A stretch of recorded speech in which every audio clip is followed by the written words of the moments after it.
quote, America is deeply divided. Our politics is broken, marked by anger, contempt, and distrust. We must acknowledge that reality, but not lose historical perspective. It's bad now, but it's been worse before, and not only during the Civil War, unquote. These are the words of Karl Rove, a longtime political consultant. He wrote them under the headline, America is Often a Nation Divided, in a recent Saturday edition of the Wall Street Journal. The piece is historical, starts back when the country began. Karl Rove, in your opinion piece in late August in the Wall Street Journal, a big piece, you say that our politics is broken. Explain what you mean by that. Well, we're in a tribal moment. The two political parties are at each other's throats. Cooperation, even on minor things, is virtually impossible. Each party's members hate the other party more than they love their own. And both parties are finding themselves fragmented and divided. The Democratic Party papers it over a little bit better than the Republicans, but there nonetheless is a deep disagreement between the left of the Democratic Party and more traditional Democrats.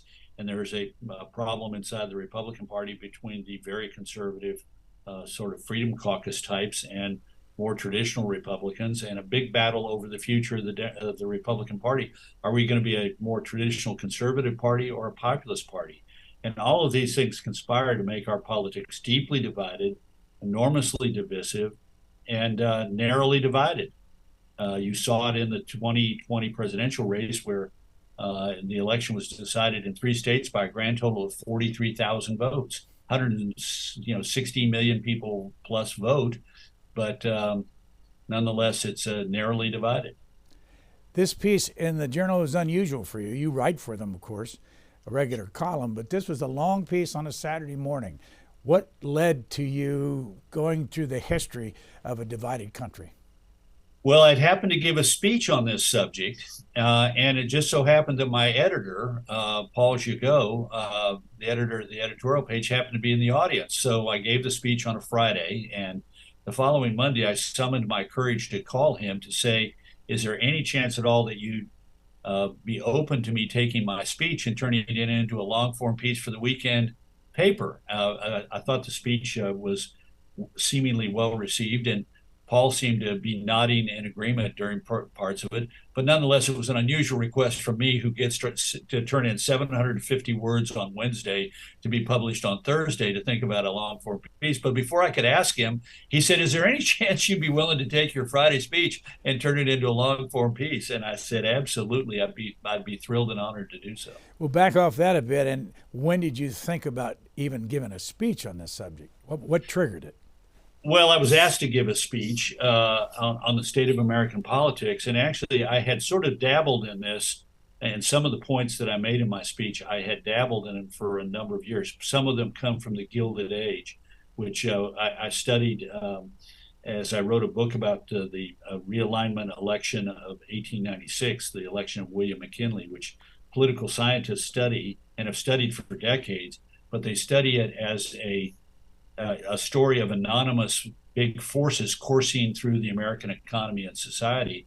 And I wanted to write it as a titanic battle between two men and the ideas that they represented, which it was. And anyway, the more I studied 1896, the more I understood I needed to understand the era. And you want to talk about a broken politics, look at the quarter of a century between 1874 and the early 1900s. I mean, the Democrats take control of the U.S. House of Representatives in 1874 for the first time in 18 years by what's called the victory of the brigadiers. So many former Confederate officers are elected to Congress. And for the next 25 years, we have 5 presidential elections in a row in which nobody gets 50% of the vote. And 2 of those 5 elections, the winner of the Electoral College comes up short in the popular vote, in large measure because the Black Republican vote in the South is being wiped out on a scale that is impossible for the modern mind to comprehend. Think about this. In 1896, 3 states in the South, a majority of the eligible voters are Black men who are overwhelmingly Republican because of the Civil War. 60% in Mississippi. And the best that William McKinley can get in any of those three states, Louisiana, Mississippi, and South Carolina, is Louisiana. In Mississippi, he gets 6% of the vote. Think about that. More than half the eligible voters in the state are being kept from the polls by violence and discrimination. And anyway, and we have 2 years with Republican president, House, and Senate, 2 years with a Democratic president, House, and Senate, and 20 years of divided government in which they hate each other's guts. They're still fighting the Civil War. You go read the congressional record, and they are saying the most vicious and nasty things about each other, and virtually nothing gets done unless there is an outside force that impels the Congress and the government to finally act. Garfield is killed by a deranged office seeker, so we have the Pendleton Act, which is the first beginning of civil service reform. Republican and Democratic farmers in the South, Republican farmers in the Midwest, are angered by the cost of sending their produce to market by high rail rates. So we get the formation of the first regulation of railroads with a federal agency to oversee the rate setting. But otherwise, nothing gets done because they hate each other. And the politics is just astonishing. And you look at today and say, well, at least if we hate each other, it wasn't because we went out and killed 600,000 of each other. You were born in 1950. You've been in politics all your life. Have you ever hated your opponent? No, I haven't. You had strong emotions and you wanted to beat them. But one of the things today is that both parties, this is a troubling sign to me.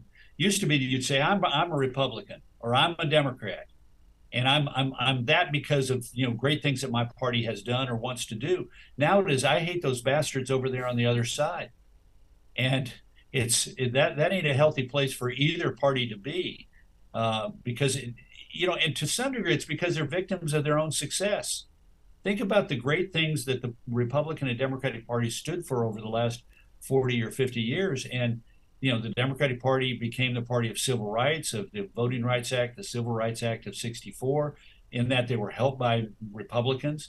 But the Republican Party was the party of limited government, beat the communists, beat the Soviet Union, strengthen our military, grow our economy. And, the Democratic Party was the party of, civil rights and of equal opportunity and of sexual freedom and abortion rights. And, as parties, each of the parties have achieved a great deal of their agenda or have been stymied in certain elements by the intransigence of the other party.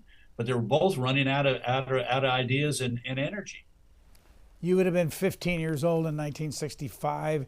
What do you remember? Were you involved in politics then? I know you were president of the student body, I think, at your high school. Well, I was president of the student council, which means I was a second vice president. I wasn't yet that. Actually, my first campaign is 1960. I was 9 years old. I got a Nixon bumper sticker. I put it on the wire basket on the front of my bicycle and rode it up and down the street in Arvada, Colorado, hoping to, by demonstration of my support for Nixon, to garner votes for him in the key battleground. And unfortunately, the little Catholic girl across the street who had about 20 pounds and 6 inches on me pulled me off the bicycle, put me down on the sidewalk, and wailed the heck out of me. She was for Kennedy. And since then, I've never enjoyed winning as much as I hated losing. Back in those days, though, when you were just dipping into the political world, what's the first memory you have of where you thought things were a mess, they were divided, people were angry? Well, 1967 and 68. I was in high school. I had a wonderful teacher, like many people. I've benefited from having a very terrific teacher, though I didn't know it at the time, Eldon Tolman. And Mr. Tolman took our class in 1968, got us up early, put us on the bus, and took us to the Mormon Tabernacle in downtown Salt Lake. And we saw Richard Nixon, Hubert Humphrey, and George Wallace speak at the Mormon Tabernacle. People forget Utah back then was a battleground state. It had a Democrat governor, Democrat senators, and it was a battleground. This is where Hubert Humphrey made his famous speech in October of 1968, breaking with Lyndon Johnson on the war in Vietnam. But I remember sitting in that giant auditorium, and we were up close because he got us up. Mr. Tolman got us there early in the day and got us great seats right towards the front, and saw Nixon up close. I was horrified by George Wallace when he started talking about, hippies laying down in front of his limousine. That'd be the last car they lit. And I mean, the crowd cheering and anger and agreement, and Hubert Humphrey looking like he was already beaten. And Nixon, controlled, mechanical, but with a message. And but the country was divided. I mean, think about it. The summer of '67, the long hot summer, 163 cities go up in flames. In April of 1968, Martin Luther King is brutally assassinated in Memphis, and within hours, more than 130 cities are racked by violence, and 47 Americans die in those riots. And 2 months later, Robert Kennedy is assassinated in Los Angeles. I mean, the country looked like it was coming apart. As I was working on my piece, I went back and over the violence of the era. 1970, a couple of kids were killed at Kent State University, and protests broke out on 350 campuses with involving an estimated 2 million people protesting the war in Vietnam and the death of these students at Kent State. And 10,000 people were in Grant Park in 1968 trying to shut down the Democratic Convention. And 4 years later, they tried to do it when the Republicans met at Miami Beach. But the number that really got me was in 1971 and 1972, in an 18-month period, there were 2,500 domestic bombings in the United States. I mean, talk about the country feeling like it was coming apart. And this went on for years. 2 presidents are driven from office, one over an unpopular war and the other one over a second-rate burglary. And the country looked like it was coming apart. Do you remember how you reacted during those years? Well, to some degree, I was lucky because I was in Utah, which was like Utah in 1968 was like America in 1952. And, so we were sheltered from much of it, but I observed it as a distance. But yeah, I felt like the country was coming apart. And then when I moved into Washington, D.C. in 1971 to become the executive director of the College Republicans at the National Committee at the age of 20, and it was like a different place. I mean, the quiet, the placid waters of Utah were now, flaming riots in downtown District of Columbia, and anger over the war, and anger over Nixon, and anger over, the course of the country, and it was eye-opening. Where do you put this era in the context of history? Well, this is the point of my piece in the Wall Street Journal was to say we've had it bad before, and in many cases it's been worse.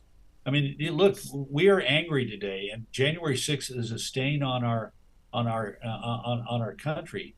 But the political violence of the 60s and 70s was worse. The 1930s, 1 out of every 4 Americans out of work, and the growth of populism on the left and right. On the left, we see the populism of Huey Long, every man a king, expropriation of wealth, authoritarianism as governor of the state of Louisiana. And then we see populism on the right in the form of Father Coughlin, who's broadcasting from a radio station in Detroit and reaching the country and blaming America's economic difficulties on the bankers of New York and the Jews, and virulently anti-Semitic.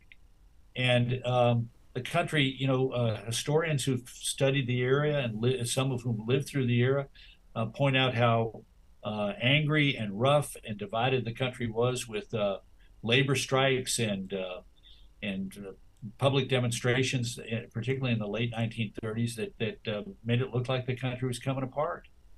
The Gilded Age, which I mentioned as well. You have a section in your piece, which I found very interesting, about what you mentioned William McKinley when he won by 8 votes when he was in the House of Representatives and then got tossed out. Explain that. How did that happen? Yeah. Well, remember a couple of years ago, there was Marianna Meeks, who won election in Iowa by 7 votes. And briefly, there was a discussion by the Democrats, should we investigate that? And see if that really was the case. And then they dropped it. And they dropped it because, as you remember, in the 80s, I think it was 82 or 84, there was the bloody 8th in Indiana, where the Republican was ahead on election day, and then there were recounts and investigation by Congress, and Congress kicked out the Republican and replaced him with a Democrat, and it poisoned the well for a couple of years in Congress. And there were still people around in a couple of years ago on the Democratic side who said, that didn't work out too well. Let's leave it in the hands of Iowa to decide. Well, in the Gilded Age, starting in 1874, it was so closely contested in Congress that the majority party would find somebody who won election in the minority by a slim number of votes, phony up an election challenge, and kick them out. And this happened 62 times. 62 times, and both parties did it. So in 1874, the Democrats took control for the first time in 18 years, and they started doing it. And when the Republicans got back in control, they retaliated. And so McKinley wins in 1882 in a swing district in Ohio. He wins by 8 votes, and the Democrats kick him out. Now, the only unusual thing about it was that 7 leading Democrats, including the former Democratic Speaker of the House, voted to retain him as a mark of respect. But there was no evidence that that the election was stolen, but it was close, and so they were going to get him. This goes on until 1904. And in 1904, the Republican majority, which is huge, goes after a Democratic congressman named Sofer from Colorado, and John Sofer, and they because there are 26 precincts or so that are where shenanigans went on, and so they investigate it. And the report comes back, and Sofer stands up on the floor and says, "I have paid close attention to the efforts of the investigating committee, and I find ample evidence that members of my party engaged in fraud and deceit in 26 or 29 precincts, whatever it was. And I am convinced that I was elected by illicit means, and I ask you to join me in voting to remove me, to expel me from the House and replace me with my Republican opponent." And that's what it took to break the fever. And he gets elected governor and U.S. senator, running on the slogan later of Honest John. But, think about it. 62 times this happens. It happens with great regularity. And the only question is, how long does it take the majority party to phony up the election challenge and go through the motions to arrive at a chance to eject a member of the minority party? That's how broken it was. In your experience in politics, what's the Rottenness trick anybody ever used? Well, I think this is close to it, but there's something that goes on from this. Because Congress is so narrowly divided, what would happen is that the minority party, the Democrats, starts in 1890, 1888, the Republicans take the House, the Senate, and the White House, but their margin in the U.S. House is very narrow. They have it by 4. And so what happens is that the Democrats, back then, they were civilized. They swore everybody in March. They sent them home during the summer because there's no air conditioning in Washington. They brought them back in October and November, and they began to vote in the fall. But, people are, with a narrow margin, 4 votes, somebody may be sick, somebody may be called away on business, somebody may be at home in their district. So what would happen is every time the Republicans lacked an absolute majority, the Democrats would vote, and then they would immediately stand up and say, "Mr. Speaker, we don't believe there's a quorum present. We call for a roll call." They call the roll call, and no Democrat would answer. And so they'd come up with the Republicans would win the vote, but they wouldn't have an absolute majority of the House. So this was called a disappearing quorum, and it kept the House from voting, from acting. They'd vote on something, and it wouldn't, there wouldn't be 168 Republicans on the floor, and it didn't count. And this went on for months.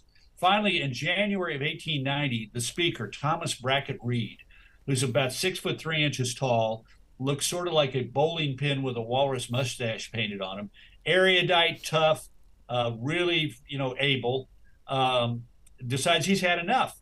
So he calls up a vote, and the vote is on expelling a West Virginia Democrat who'd won re-election by 50 votes, and not 50 votes, by 12 votes, because the governor of the state interpreted a precinct that voted 2 votes, and it was TEO is what that was written in as the vote. He interpreted that as 12. So it made the Democrat went from losing by 5 to the Republican to winning by 7. And so they have a report to expel him, and they have the vote. And so they call the vote. The Republicans narrowly prevail. Democrats demand a roll call and then don't answer the quorum. And there are not just enough Republicans missing that it lacks a quorum. So at that point, Reed, the speaker, says the chair directs the clerk to record the following names of members present and refusing to vote, and calls out the names of leading Democrats on the floor to establish a quorum. All hell breaks loose. They try running out of the chamber, but he's blocked the doors. Only one man makes good his escape. Beats the crap out of the sergeant at arms and kicks out the slats of the door with his cowboy boots and makes good his escape. The Democrat who had called for the roll call stands up and screams at Reed, "I deny your right, Mr. Speaker, to count me present." And Reed's a very cool customer. He says, the chair is making a statement of the fact that the gentleman from Kentucky is present. Does he deny it? For 3 days, that day and 2 more days, that Congress is angrily debating whether or not the speaker has the right to do this. The second day of the debate, there's one of my favorite figures of the Gilded Age, William Henry Howdy Martin. He's the Democratic congressman from Athens, Texas, 6'6" tall, thin as a rail, mean as a snake, fought the entire Civil War with the famed Hood Brigade. He is a mean, ornery customer. Howdy Martin asked the fellow Democrats to order him to remove the speaker by force, and he said, "I will do so by force forthwith." And Reed ignores him, orders him, says he's out of order.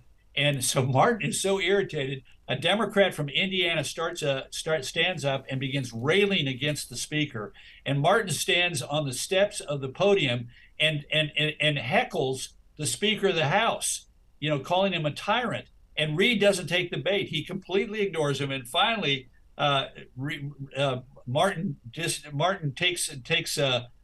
his exit and is muttering to the Democrats that Reed has no fight in him. And the next day, Martin shows up, takes a seat on the floor of the U.S. House of Representatives, and pulls out his 16-inch long Bowie knife and spends the day sharpening it on his boot sole in an attempt to menace the Speaker of the House. Now, correct me if I'm wrong, but when Nancy Pelosi lost the majority in the House, I don't remember her doing that with her stilettos. But Howdy Martin is sitting there, sharpening his Bowie knife in order to make Reed uncomfortable, but Reed just completely ignores him. But it's bad. What did you find out about carrying guns and knives in the chamber back in the 1800s?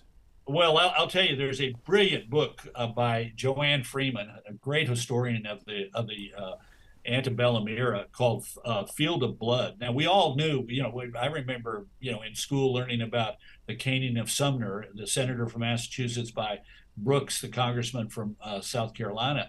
But this Field of Blood, it mines the letters and archives and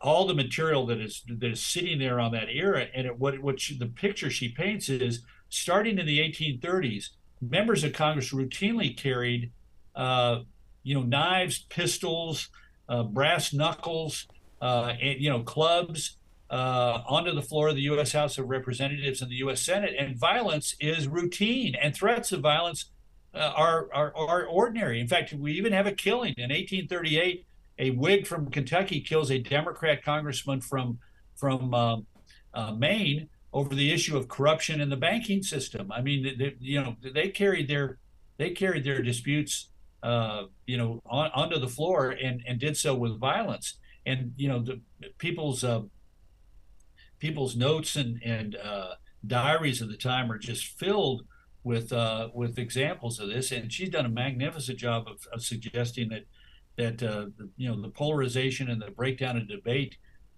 helped contribute to ultimately, brought us the national government to what she called the point of crisis. And it goes on for the better part of 2.5 decades, nearly a quarter of a century. What was your personal reaction to January the 6th? Horror. I was sitting in a studio here in Austin on a Fox set and watching it, and it was horror. I mean, you look. I was there in the inaugural of 2000, and I saw those people lining the streets in Washington and hurling, insults, invective, and projectiles at the motorcade. So this was not, not the first time that there was inappropriate behavior, but the assault on the Capitol in order to obstruct a constitutionally mandated receipt of the Electoral College votes, it was horrifying to me.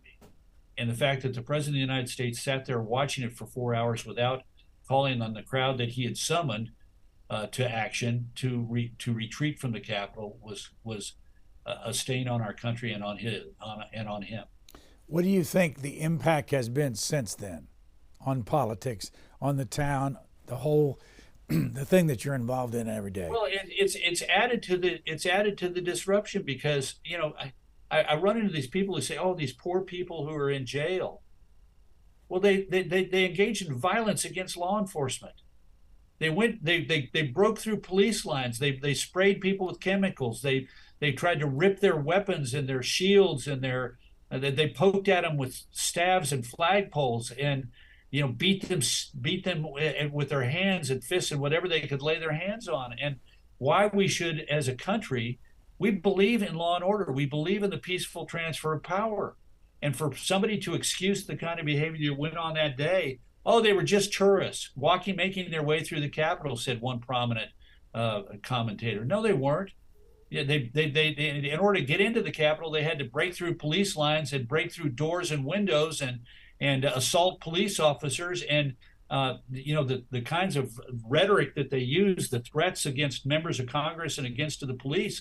I saw one guy was just sentenced, and he was saying, "Grab their guns, grab their guns." I mean, these were not peaceful people, engaging in peaceful protest. These were violent people, egged on by somebody who should have known better and manipulated by people in the crowd. And to make excuses for them is to go against everything that we believe as a country. You cited in 1967, 35,000 people came to the Pentagon, and we had the military there and all that. How much of that has gone on in our history? Well, it's happened. I mean, you're right. I mean, think about it. I mean, that was 35,000 people who came with one deliberate purpose, which was to take over the Pentagon and in a sign of their opposition to the war in Vietnam. And thankfully, they didn't make it into the Pentagon. But on January 6th, the mob that was much smaller did make it into the U.S. Capitol. And what about back in the 1800s, back in the Gilded Age period, were there this kind of demonstrations and breakthroughs and all that kind of thing? No, I think no. There's violence, obviously, but Washington was a much smaller place back then, and it was not the center of our country that it has become in the 20th century and the 21st century. It was the place that you went away to as a member of Congress. You went away to work for 6 or 8 or 9 months out of every 2 years, and then most of them, particularly in the House, came home. But you live in Texas. I assume you don't stay there all the time, but you live in Texas and watch the world go by from there most of the time. Mm-hmm. Right. How much of the 1,100 people that have been charged in the January 6th event, how much of that's getting through to the public? The number of people that are being in court for 3-4 months, and then they get sent to prison for 22 years. Is that coming through? I think part of it is, but look, we live in a world in which in which we distrust most sources of news, and where that is increasingly fragmented.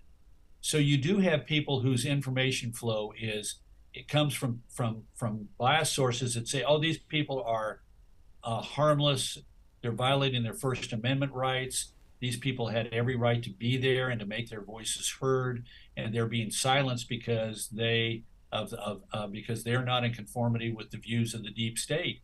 When in reality, what those people were yes, they were advocates of Donald J. Trump, but they are being charged and sentenced and found guilty and sentenced to jail for acts of violence that it didn't matter. I mean, it shouldn't matter to us who they were advocating on behalf of. They advocated in an inappropriate way. That is to say, they engaged in violence in order to stop a constitutionally mandated joint session of the United States Congress to receive the electoral votes of the state, declaring who the next president was. And, if we have come to the point in our country where we accept that kind of violence against our great institutions and against our Constitution, and allow people to, I mean, think about it. They had a noose hung on the steps of the U.S. Capitol. They were making threats about, they wanted to get Nancy Pelosi and Mike Pence, and they were looking for any member of Congress. I mean, there's a reason why Josh Hawley is caught on camera running his ass off down a corridor of the United States Senate. It's because he's scared to death they're after him, that they're going to be indiscriminate in their violence. So what's going to be the long-term impact on this country's politics because of what we're going through right now? Well, the point of my piece was we have been in bad places before, and something happens. The good common sense of the American people exerts itself. Our country is in the late 1970s, where the country elected a evangelical Christian from Georgia in 1976 with the hope that he would restore decency and morality. He was a good man, but he turned out to be weak and feckless. And in 1980, we took a bet and we voted for a B actor who'd been the successful governor of California with the hope that he'd be up to the job, and he was. And our country went in a different direction. 1896, the politics of the Gilded Age is healed by the election of a reform-minded Republican as president, who is able to restore prosperity to the country and end the divisiveness of the Gilded Age. Here is a Union War veteran who is recommended for the Congressional Medal of Honor during the Civil War, starts the war as a sergeant, ends the war as a major because of 3 acts of unspeakable bravery. He's recommended for the Congressional Medal of Honor and refuses to have the application pushed because he says, I was only doing my duty, and he heals the country. And the country moves forward into the 20th century. We have the election of Abraham Lincoln, who has to preside over a terrible war, but ends the disunity of the 1830s, 40s, and 50s. We have the election of Thomas Jefferson, which brings up, people forget Thomas Jefferson's election. It ends in a tie in the Electoral College, and it takes until 13 days before he's to be sworn in for the presidential contest to be ended in the middle of February, 1801. And yet he goes on to become a successful president and ushers in decades of prosperity and growth for America. So my point is, it's broken today. No ifs, ands, or buts. But it's been broken before. And what happens is eventually the American people say, you know what? Enough is enough. Our country is bigger and better and deserves better than this. And we get it. Back to the Jefferson election, you do spend time in your piece on that, where you say it ended up 73-73 in the Electoral College, and that wasn't the man he was running against. Explain that. Yeah. So back in that day, you voted for 2 people. And the idea was you voted for the presidential candidate, and then you voted for his running mate. But a couple of the people that were in your camp were supposed to throw away their votes. And in 1801, the running mate of Thomas Jefferson is Aaron Burr. And Burr is supposed to tell a couple of the New Yorkers, don't vote for me for president. Don't vote for me. Throw your vote away, because that way Jefferson will have more votes. Jefferson writes a letter to his son-in-law. I love Jefferson's letters to his son-in-law because he tells him all the secrets. He writes a letter to him in November. The Electoral College is meeting early December, and he says, Georgia, they're going to throw away some votes, so it'll be me in front and Burr in second place. Nobody throws away their vote. And so that's 73-73, and the runner-up is John Adams. But Burr is sitting there saying, "Oh well, it's a tie. It has to go to the House of Representatives. Each state has 1 vote. The Congress is dominated. The outgoing Congress, the lame ducks, are Federalists. Maybe I can cut a deal." And so when they meet on February 11th in a blinding snowstorm, it ends up they have a vote. And Maryland and South Carolina are deadlocked, as is Vermont, but it is a tie between Burr and Burr and Jefferson. Uh, and this goes on for, they vote 27 times. There's a wonderful diarist of the era, and she writes in her diary the report that they voted 27 times through the night. Every hour they would wake them up. They were sleeping on tables. They were, sleeping in chairs. They had their nightcaps on. They were wrapped in blankets.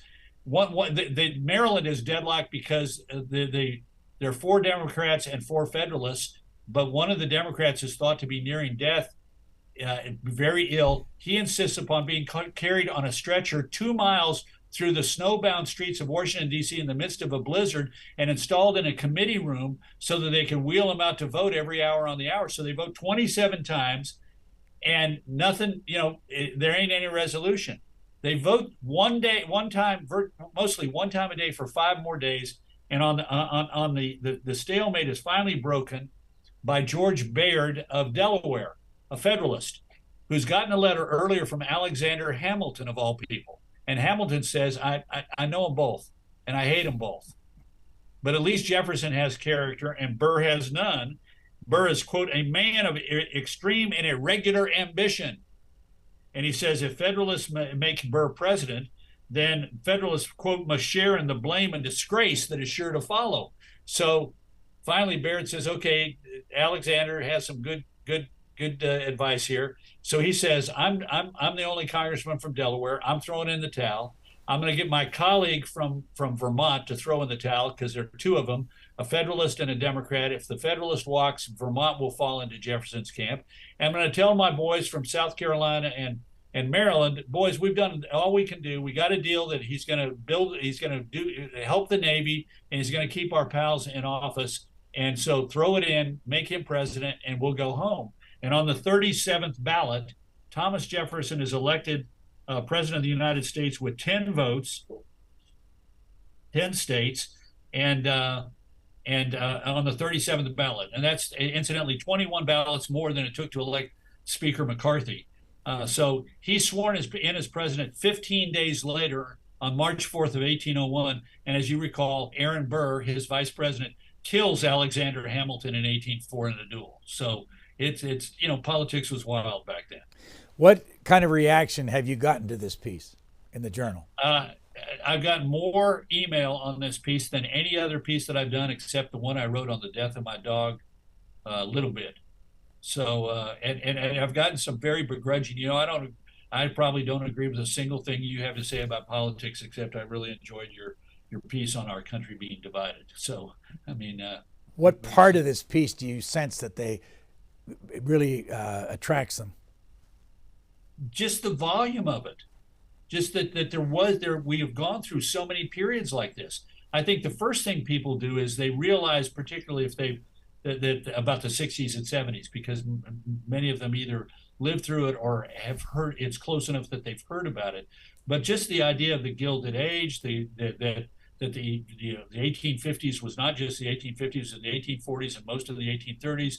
The first stolen election, 1824. Andrew Jackson spends 4 years saying the election was stolen from me. Thomas Jefferson, this revered figure, he was so controversial. It ends in a time the Electoral College and his vice president is trying to sneak the presidency from him. I mean, people is like, wow, I had forgotten that we were messed up as much as we were, and I didn't know that we were as messed up as we were as the country was in the Gilded Age and the antebellum era. You've been a political advisor, presidential advisor through these years. How much of all of this has come as a result of you studying history? And if you have studied history, where have you gone for most of it? What's the most history that you've been attracted to? Yeah, well, I came to politics through history. The first book I ever can remember reading, I still have, a book called Great Moments in History. I read it like in the 2nd or 3rd grade. It's got the top 2/3 of each page is a crude drawing of the moment, and the bottom third is a description of what that moment was about. And so I've always loved history. And so I came to politics because politics is such an integral part of America's history. What I really love, and I got a chance to do this a lot in my book on McKinley, was go to the original material, the original source material, to go to the diaries and to go to the newspaper accounts and to go to the letters and to go to the to the government, to the documents that is circulated inside our government. And I particularly found that true in my McKinley book. But in researching the material here, there's a richness in going to the original sources. And like one of the great books is a book by which is a memoir, actually badly written memoir by Speaker Joe Cannon. One of the House office buildings is named after him, and he had a longtime assistant who was also a journalist. And Cannon would tell him stories, and he would write them down. And so for the latter part of the 19th century and the early decades of the 20th century, these stories are you don't read them in a newspaper.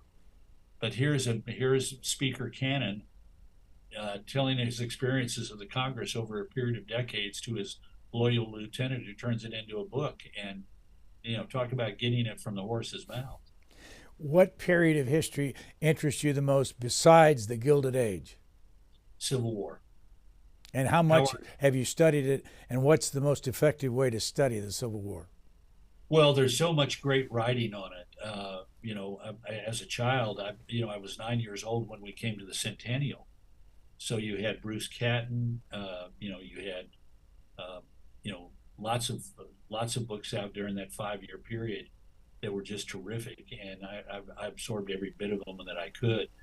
But I try and read about the lives of the individuals. I'm less, I'm interested in the Battle of Fredericksburg or the Battle of Gettysburg, but I'm really interested in the players, because the players help show not only the big moments, but they also show the personalities and the thoughts and actions that, for good or for ill, decided the outcome of the Civil War. As you know, FDR ran 4 times and won 4 times big. 400 and some electoral votes, almost all 4 of those. What have you ever studied much of him, and why was he that successful? Well, I have studied him. I don't claim to be the FDR expert, but one of the things that gets me is that FDR is a complicated figure. He is how he kept himself together, because he's constantly pitting people against each other inside his administration. And he's also somewhat duplicitous. Several people are working on the same thing without knowing that somebody else is working on it, or somebody is assigned to do something without knowing that really this is a way for him to get rid of them. But he is an unbelievable picker of talent. He finds these mostly young men, many of them well-educated, many of them Jewish, who are not, part of the end party of the Democratic Party, and assigns them major responsibilities that shape history, that make winning of the war possible, that make recovery from the Depression possible. So I see him as a consummate chess player. He's constantly thinking ahead, and allowing himself to be used in some times, and using other people in other times. But a masterful politician. How much did you study Andrew Jackson for this column? A lot. Robert Remini, who was the great historian of Congress, was also a great historian of Jackson, and became a friend when I was at the White House, and wrote a terrific 4-volume set on him. And then other friends have done books on him. A wonderful historian here in Austin, Bill Brand, H.W. Brand, has written a wonderful one. And then, of course, John Meacham wrote a terrific biography of Jackson. So I've absorbed Jackson. He is one of the more interesting characters in our history, because I'm not certain how well he would do today, because he is an angry man. His whole life is marked by violence and rage. And he is slashed by a British sword at the age of 17 in North Carolina during the Revolutionary War. He is a man of great violence and great anger. I mean, I'm not certain how well he would do today, but he was the People's Tribune, and he is the man who bust up the elite of American politics by his election in 1828. They say he was on something like 100 duels.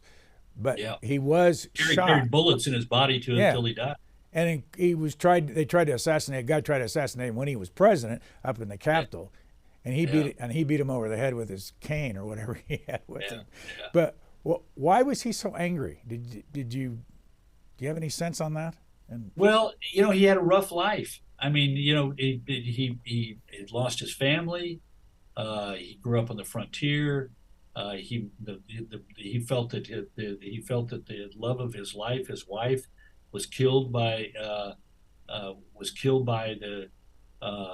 angst and anger and agony that she suffered at the hands of his political opponents, who attacked her for not being for being a divorcee, and maybe even having married without having finalized the divorce. I mean, he felt ill-treated by the thems that were in power, and he felt second-guessed when he is involved in the wars against the Seminole Indian Wars against in Florida. He believes that he is undermined by the people above him in the chain of command. I mean, he just strikes me as a man who was quick to take offense and always looking for somebody to be angry at. are you, excuse me, are you advising anyone today in politics on how to run a campaign?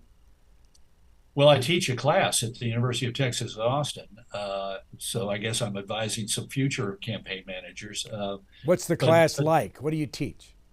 Well, it's the modern American presidential campaign, and I have 50 some odd honor students, and we meet on a Monday for 2 hours. I give a lecture on the topic of the week for an hour, and then two students interview somebody for the class. And then on Wednesday, they meet with my teaching assistants and discuss the problem for the week. On Monday night, they're given a problem drawn from a real campaign that has to do with the topic of the week, like strategy or communications or fundraising. And by Sunday, they have to write a memo of no more than 750 words, no more than 750 words, because writing shorter is harder than writing longer. But they have to write a memo to somebody suggesting how to solve the problem. And the first week we've traditionally had is devoted to strategy, and we have James Carville and Mary Matlin who were interviewed. The second week is on messaging, and it's David Axelrod. We've been lucky enough to have a guy talk on organization the third week, named James A. Baker III. I had the first year I had two wonderful students. I mean, beautiful writers, really smart young guys. And they interviewed Baker, and Baker said, I'm 93, so I'm not going to do this live. We'll do this so that if I make mistakes, you can edit it out. So we'll do it the weekend before, and I'm not going to do it for an hour. I'm going to do it for 30 minutes. And these two young guys interviewed him, and Baker did it for 55 minutes. and at one point in it, he turns to his assistant off camera and says, "Now, it was Bob Smith, right?" And the guy says, "Yeah, yes, Mr. Secretary." So he's just on it, just terrific. These two little guys interviewed Baker, and at the end of it, I said, boys, over the last 40 years, there have been a lot of journalists interview Baker, but only probably about a dozen who've interviewed James A. Baker III for nearly an hour, and you're two of them. And I mean, it was like, but anyway, it's a great. And I have Democrat and Republicans come and talk about data and fundraising and media and polling, and I've tried to end with Jim Messina and Ken Mellman talking about what it's like to be the campaign manager in the last 30 days of the presidential campaign. And I have obviously every Republican and conservative who can sign up for the class does, but I also have a lot of Democrats, and I think they believe that I am the myth, and so they expect the devil to be in charge of the class. So I had one kid the first time I taught it who'd show up in his Pete Buttigieg. So he had an infinite number of Pete Buttigieg T-shirts of various colors and shapes and sizes, and he would wear them to the class. And finally, I said to him, "I really like that you're wearing your colors. You got to keep doing that." And I think he was wearing them so that he could sort of irritate me. And it was like, well, Professor Rove, sort of told me to keep wearing my colors. So anyway, has the man that called you the architect ever come to one of your classes? George W. No, but let me just say that he retains his political interests. So, like today, let's see here, the first text message of the morning came in at 7:32 a.m., which is sort of late because sometimes he starts texting me about 6:30 with his political questions of the day. Is we're recording this on a Monday? Is this a day of class? No, I'm not teaching this semester. I teach in the spring. Because I was going to ask you what you would be talking about today. But if you had a group together today and the discussion was about this upcoming election and you were trying to advise a candidate on how to present themselves, what kind of things would you tell them right now? Well, first of all, during the class, we talk about the most important thing in a presidential campaign is authenticity. It's because you can't hide in this. There's so much attention. It's like the emperor's new clothes. The old story, the childhood story. They're going to see you as you are at the end of the parade. So try and figure out how they're going to see you and who you really are, and try and be your best at that. The second thing is that people don't necessarily need to agree with you on everything, but they want to know what the heck makes you tick and what you're going to try and do. So don't be doing calculations of I need to say this in order to get this group, and I need to be to the right or the left of my party's candidate on this. Be who you are, because who you are and how it'll come across that you care about this. When Bush ran for, I tell this story often in the class. When Bush ran for governor of Texas, he talked about 4 issues: education reform, welfare reform, juvenile justice reform, and tort reform, liability reform, ending junk lawsuits. Well, nobody really cared about juvenile justice reform. It was nowhere on the list of important issues, but he cared so passionately about it that when he talked about it, people learned about him, that he had a big heart, that his values were, we have to provide tough love to these kids if we want to save their lives. It is better, we can't discard them. We've got to find, if they get thrown out of their school for bad behavior, we need to put them in a school with other bad behaviors so that they have one more shot at life. And people listened to him and said, my God, I've learned a lot about him. And so similarly, when you're running for president, if you say something, it may not be at the top of people's list of things they want a president to do, but if they learn something about you that's important about you, Nikki Haley, this thing of saying, I think we ought to have cognitive tests of our presidents. We ought to know if they're up to the job. It's not the centerpiece of her campaign, but people learn from that she's willing to say something tough, that's hard, a hard truth. And it also says this woman is the new generation, a rising generation. The message of that is, I don't think these two guys, 78 and 80, who'll be 78 and 82, are up to the job, and that it's good for our country. It allows her to say something about herself by talking about an issue. So, they better figure out who they're for. I mean, what they're for, and be talking about it. People are interested, particularly on the Republican side, of who are you and what are you all about. That's why Haley, between before and after the first debate, jumped the most on 2 measures.